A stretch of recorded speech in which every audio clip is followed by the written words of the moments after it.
Turbo മമ്മൂക്കയുടെ അടുത്ത release ചെയ്യാൻ പോകുന്ന സിനിമയാണ് ടർബോ എന്ന് പറയുന്നത്. ഈ ഒരു മെയ് 23 റിലീസാകാൻ പോവുകയാണ്. നമുക്കറിയാം ഓൾറെഡി ഗുരുവായൂർ അമ്പലനടയിൽ എന്ന് പറഞ്ഞ സിനിമ ഗംഭീര റിപ്പോർട്ടുമായി ബ്ലോക്ക് ബസ്റ്ററിൽ പോയിക്കൊണ്ടിരിക്കുകയാണ്. അപ്പോൾ ടർബോയും ഹിറ്റാകുമെന്ന് പ്രതീക്ഷിക്കാം. നമുക്കറിയാം ഓൾറെഡി ഒരു ട്രെയിലറിലും ടീസറിലും കാണിച്ചത് ഇതൊരു മാസ് എൻ്റർടൈൻമെൻറ്റ് തന്നെയാണ്. നമുക്കറിയാം വൈശാഖിൻ്റെ സിനിമയാണ്, അതുകൊണ്ട് തന്നെ ഒരു മാസ് എൻ്റർടൈൻമെൻറ്റ് പ്രതീക്ഷിക്കാം.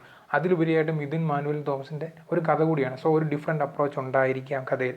അതേപോലെ തന്നെ രാജ്വി ഷെട്ടിയെ ചുമ്മാ കൊണ്ടുവന്ന് വില്ലനായിട്ട് കൊണ്ടുവന്ന് ഇടി കൊടുക്കുന്ന ഒരു സീൻ ആയിരിക്കത്തില്ല. അദ്ദേഹത്തിന് ഒരു പെർഫോം ചെയ്യാനുള്ള ഒരു സ്പേസ് ഉണ്ടായിരിക്കും. സോ മമ്മൂക്കയുടെ ഈ ടർബോ ജോസ് എന്ന് പറഞ്ഞ അച്ചായൻ കഥാപാത്രങ്ങളെല്ലാം ഒരു ഗംഭീരമായിരിക്കും. കാരണം മമ്മൂക്ക ചെയ്തിട്ടുള്ള അച്ചായൻ കഥാപാത്രം എല്ലാം തന്നെ ഗംഭീരമാണ്. സോ ഈ ടർബോ ജോസും ഗംഭീരമായിരിക്കും. അതുപോലെ തന്നെ ഇവർ ഇൻ്റർവ്യൂവിൽ പറയുന്നുണ്ട് ഇതിൽ 80% ആക്ഷൻ ഓറിയൻറ്റഡ് ആണ്. അതുകൊണ്ട് തന്നെ നോർമൽ ഒരു ആക്ഷൻ സിനിമയല്ല, വ്യത്യസ്തമായ കുറേ ഡിഫറെൻറ്റ് ആക്ഷൻ അപ്രോച്ചുകളൊക്കെ പ്രതീക്ഷിക്കാം. അതായത് ഒന്നുമില്ല, പ്യുവർലി എൻ്റർടൈൻമെൻറ്റ് തന്നെയായിരിക്കും. മമ്മൂക്ക കമ്പനിയാണ് പ്രൊഡക്ഷൻ. സോ ഒരു പ്യുവർലി എൻ്റർടൈൻമെൻറ്റ് പ്രതീക്ഷിക്കുന്നു. നമ്മളതാണ് ഇപ്പം കാത്തിരിക്കുന്നത്. അപ്പോൾ ടർബോ ജോസിന് വേണ്ടി എല്ലാവരും കാത്തിരിക്കുന്നു, ഞാനും കാത്തിരിക്കുന്നു.